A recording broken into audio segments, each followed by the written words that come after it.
Hey everyone, Jay here. Today I'll bring you my review of LawBreakers for the PC. LawBreakers was developed by Boss Productions and released for PC and PlayStation 4 on the August of 8, 2017. It's an objective-focused hero-based arena shooter with 3 main modes, in fact only 3 modes, and 2 teams, Law and Breakers, each of which have access to 9 different hero classes. So going back to the modes, there's Blitzball, which is where a ball spawns and all you have to do is deliver it to a goal in the enemy base to score a point. And the ball cannot be voluntarily dropped by the player. The only way the ball is dropped by a player is when he or she is killed.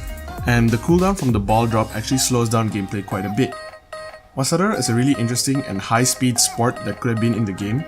Ended up becoming this really annoying waiting game of sorts where the moment a hero got killed, we'd all be waiting around killing each other trying to get frags just to try and wait for the ball to become available for pickup again. And then it's a mad dash to whichever goal is on the other side. So the pacing for Blitzball doesn't quite work out. Perhaps if they reduce the cooldown a little bit, that would make it more interesting, but otherwise it's just a really horrible stop and go momentum in the game. The next is Area Defense, which is a lot more stationary in gameplay, where basically all you have to do is just capture a point and hold on to it until it fills up.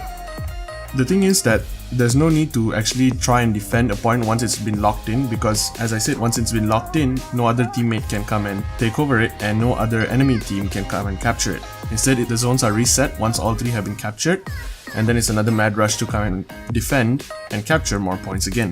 This is an interesting take on zone control modes and I honestly have no issue with it. Finally is Uplink, which is where I think it's really something different.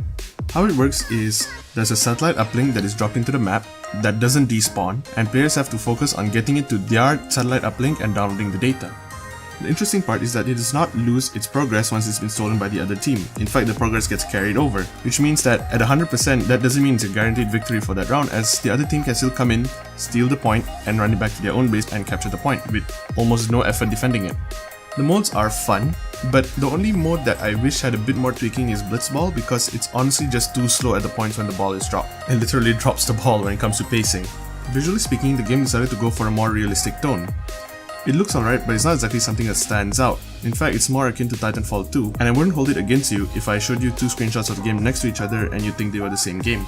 It's even more emphasized when you consider that the level design is focused on mobility and verticality. That doesn't mean it looks bad, in fact it looks alright, but it isn't going to stand out visually, especially in this crowded first-person shooter market that we have today. The one thing that I feel they did get right is the fact that the heroes are largely identifiable at a distance based on their silhouette alone. Anyone who's played hero shooters knows that knowing who the other team is playing as is crucial in learning how to adapt and overcome their hero selections, or figuring out your tactics for taking them down. Sound in this game is really disappointing. Guns don't have a satisfying oomph, especially with how chaotic the game gets. You don't have an auditory feedback that is satisfying whenever you pull the trigger. Music is fine, but it really falls into the background, especially with how chaotic the game gets. Overall, I'm pretty disappointed with the sound. I wish they tightened it up a little bit so that it sounds more satisfying when you pull the trigger, just to make it a little bit better. Overall, the game shows a lot of promise, but some things need to be tightened up and tuned. For instance, as I mentioned, the sound, and that some heroes, like the Gunslinger, have very limited mobility options. The Gunslinger is the one that I actually have a bone to pick with. He's got a blink ability that is really sluggish in feel, and using his revolver to propel him through the low gravity zones doesn't really propel him that far or that fast anyway, so it's pretty useless.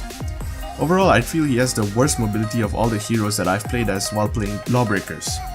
Visually, it doesn't stand out as well, but it looks good, so I can't fault them for that. It's just the style of art design that they went for, and it's alright in all honesty. Map design is good. It makes good use of verticality, it makes good use of the movement mechanics present in the game, and it isn't too large to the point of where it can cause confusion. It's a really simple layout, and you very easily can tell where you have to go.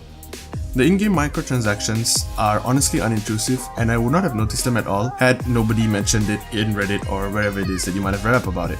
Unfortunately, it seems like the player count will be the final death bell for this game.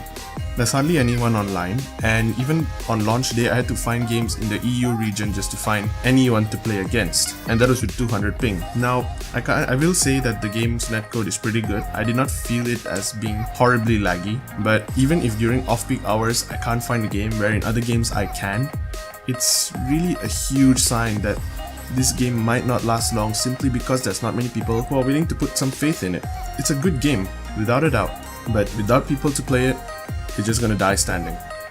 Would I recommend this game? See, this is really tough this time. If you're not going to take player count into consideration, then yes, definitely, it has a very unique movement mechanic. The heroes are fun, easily identifiable on the battlefield, and are great to use. Guns feel alright even if the sound is a bit lackluster, and so you don't really get that oomph that really makes it feel good. Overall, it's a solid game, there's very little wrong with it. But unfortunately, because there's hardly anyone playing it, I feel it's really hard for me to recommend this to you. Unfortunately, I won't feel right recommending this game to you simply on the basis that you won't have anyone to play. However, if you can get a group of friends to team up and buy the game, then you actually might have something worthwhile on your hands. It's a great arena shooter.